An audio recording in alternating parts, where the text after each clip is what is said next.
You are listening to Walking Home from the ICU.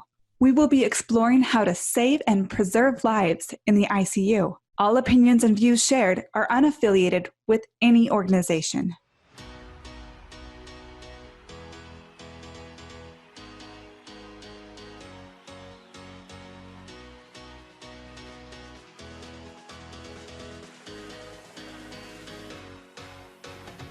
Anne, thank you so much for joining us. Appreciate you coming on our show and helping us with this.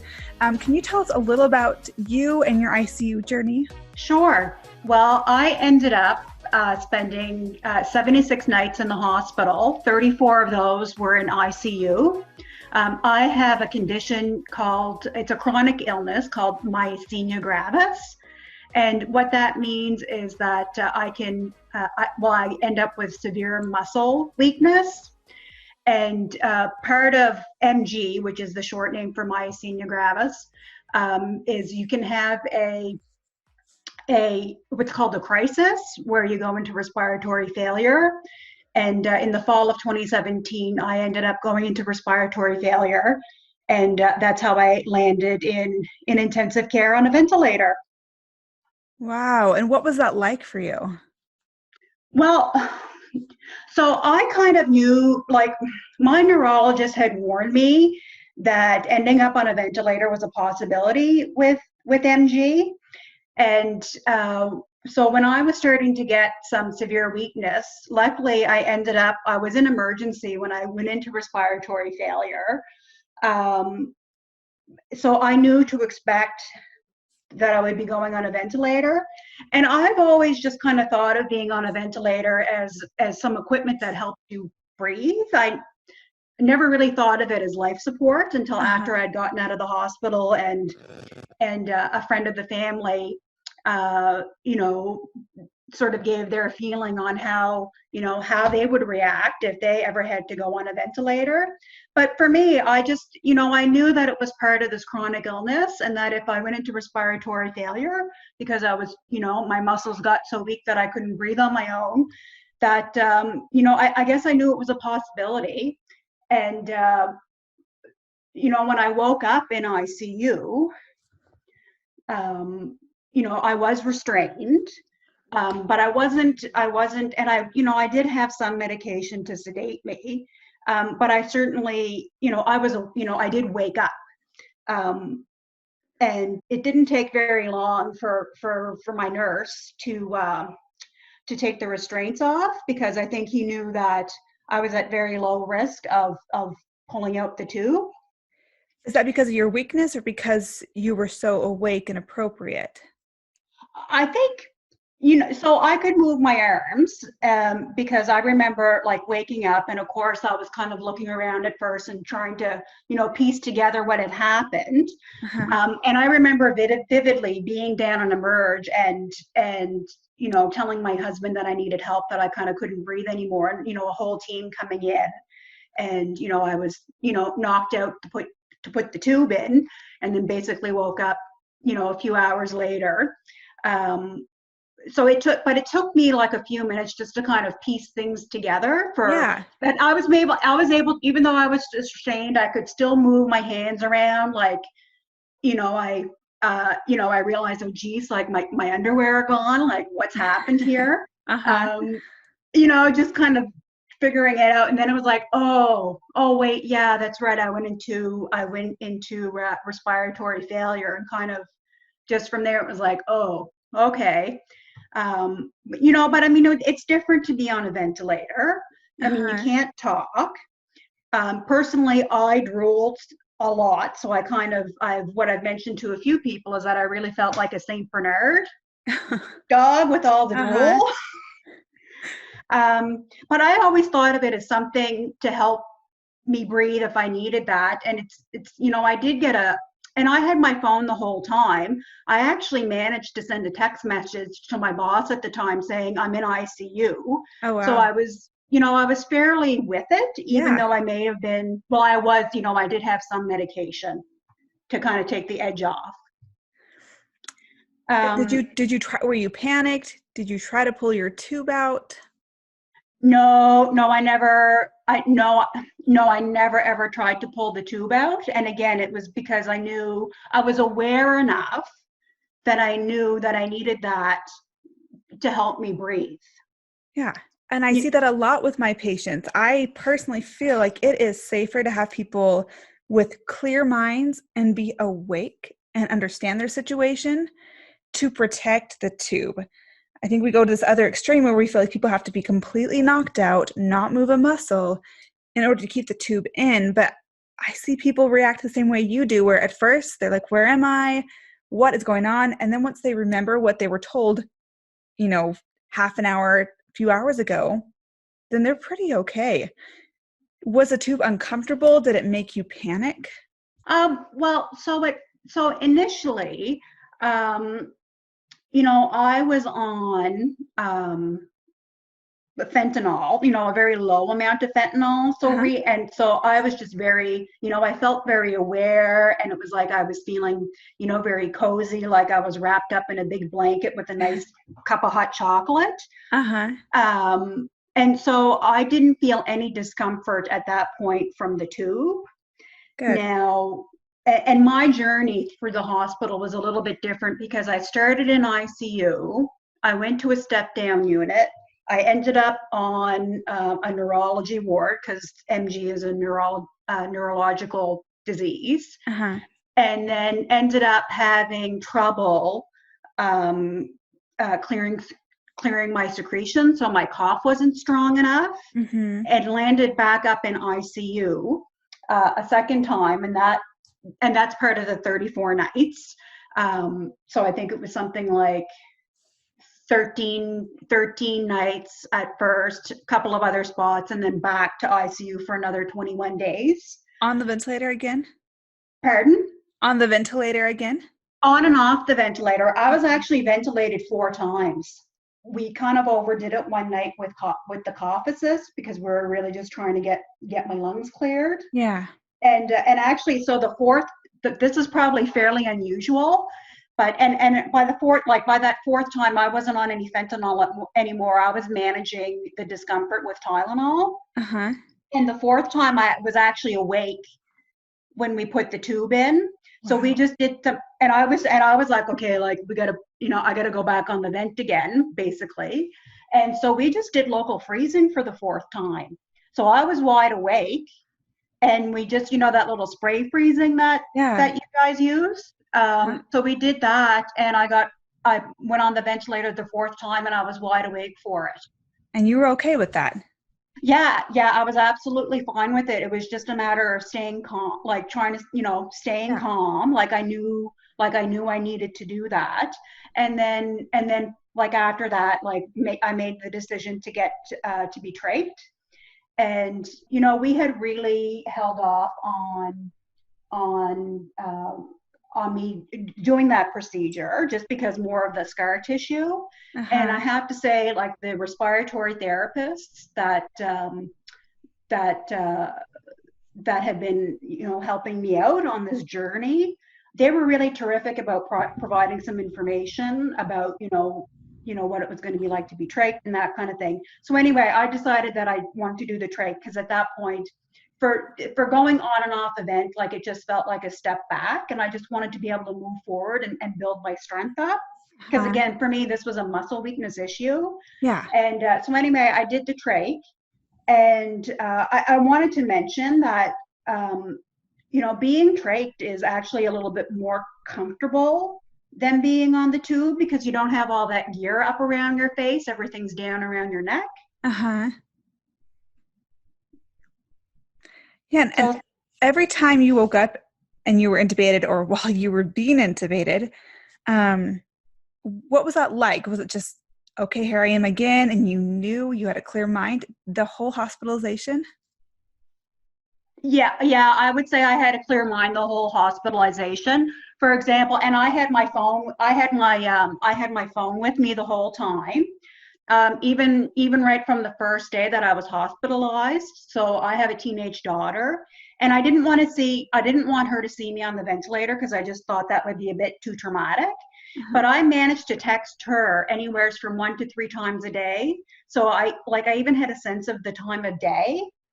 So Yeah. would send her a message, just to say good morning. I had a sense of when she was, coming home off the bus at the end of the day, and I'd managed, most days to send her a quick text, just good night.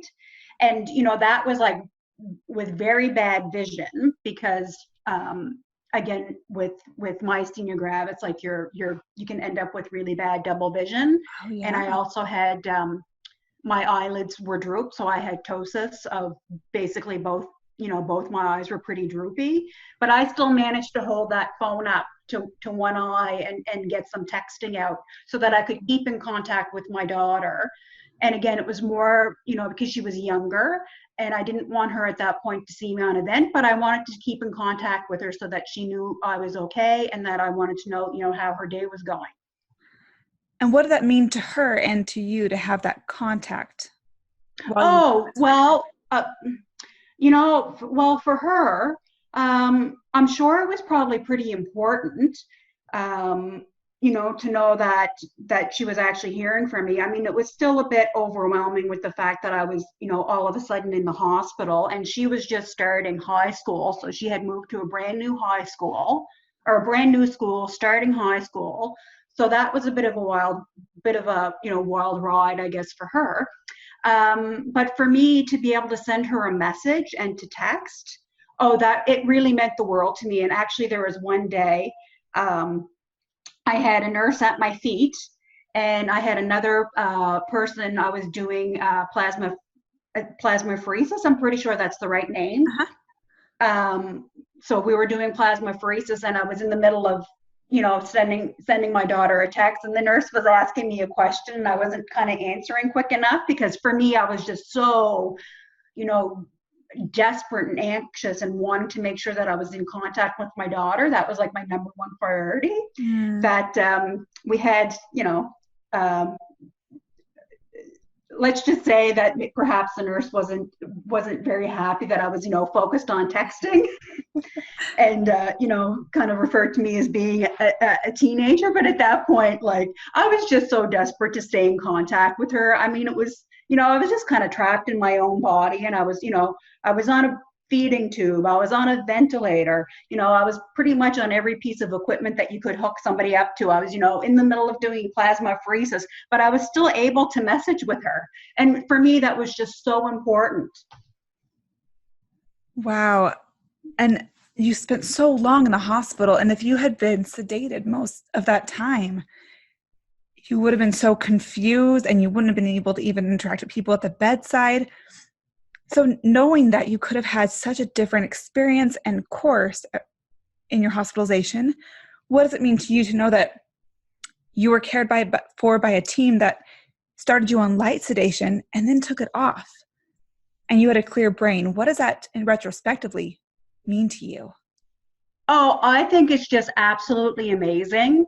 So at the spot where I was at, there is very much a culture of early mobility in the ICU, and I didn't realize actually until I listened to, I think it's the second podcast, because I managed to listen to the first three of your podcasts, Uh-huh. and I can't remember the physician's name. I think his first name is Terry. Yep, Clemmer. And Yep. he was describing, how sedated that some people are when they're on a ventilator, and I was really surprised by that because that really was not my experience. So I didn't experience any delirium. I left the hospital, so I would have arrived on September 14th. I was discharged on November 29th, and I actually made it back to work on a gradual return to work the next summer. And I had a few folks that had worked that were working in the hospital that didn't think I'd make it back to work for a couple of years. Uh-huh. But about 6 months later, I was, I started back to work, and it was on a gradual return to work, and it was hard, but I made it back to work full time. And I really credit, and I still have to, manage myself because it's a chronic illness. Yeah. but I'm amazed that I made it back to work full time, and I really credit the lighter sedation, the commitment to mobility, for me being able to continue with an active life, and being able to make contributions. Oh, I love hearing that, Anne. And that is so powerful from someone that really needed ventilation for so long, but you had your brain preserved. And so in this time of talk about ventilators, we're going to have a flood of people on ventilators. And though COVID-19 is a different process and infection, Correct. what would you tell our medical and especially ICU community about being on the ventilator, and what would you advise us to do and not do?